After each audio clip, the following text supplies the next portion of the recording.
Hi guys, এখানে মই পুৰা পানী পুৰি বনালো আজি। তেনে এয়া পানী পুৰি আৰু এই হৈছে তেতেলীৰ পানী পুৰা জ্বলা দি বনাইছো আৰু এয়া আছে পাপৰ কিটা আৰু এয়া হৈছে আলু পিটিকা আৰু এতিয়া এখিনি খাম আজি অকলে অকলে খাম পুৰা 12টা পানী পুৰি জ্বলাটো বহুত হ'ল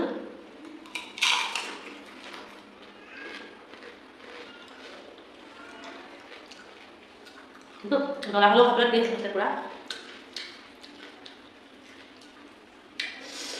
উঠাছে পইচা